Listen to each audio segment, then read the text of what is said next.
শুনে রেখো এই পৃথিবীর মানুষরা, তোমরা শুনে নাও। আল্লাহর নবী বিশ্বনবী বলছেন, ইদা মাতাল ইনসানু ইনকাতা আনহু আমালুহু ইল্লা মিন সালাসাতিন সাদকাতিন জারিয়া।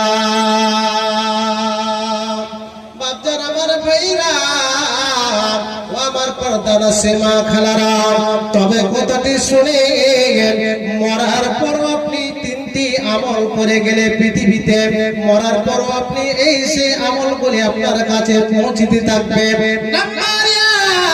আপনি যদি পৃথিবীতে যখন বেঁচে ছিলেন সেই সময়তে আপনি সাদকাতুল জারিয়া একটি আমল করেছেন। সাদকাতুল জারিয়া কি বলে? ও মাওলানা, সাদকাতুল জারিয়া আমাদেরকে বুঝিয়ে দেন। তবে শুনে রেখো ও বাপজান আমার ভাইরা, সাদকাতুল জারিয়া কি বলা হয়?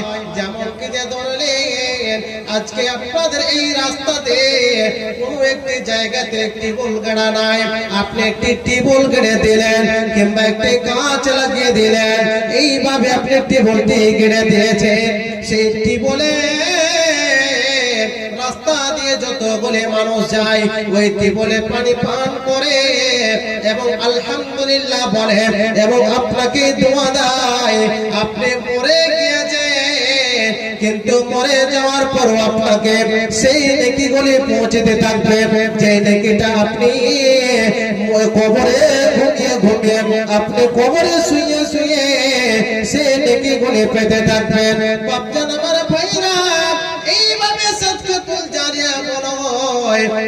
এইভাবে যদি আপনি নেকি করে থাকেন তবে আপনি মরার পরও আপনি নেকি পেতে থাকবেন।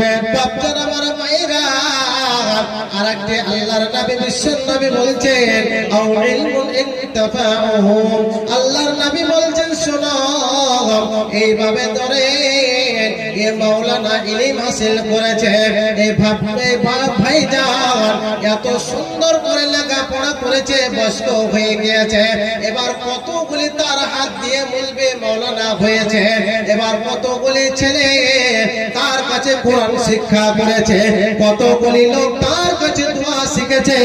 এ বাপ জানে নওজান যখন মারা যাবে, মারা যাওয়ার পরে যতগুলি কোরআন শিখেছে তার মুখ দিয়ে, যতগুলি তার কাছে কোরআন হাদিস শিখেছে, এই কোরআন হাদিসগুলি যখন পড়বে, যখনই পড়বে, যতদিন পর্যন্ত তার ইলমটা বেঁচে থাকবে ততদিন পর্যন্ত ইনি নেকি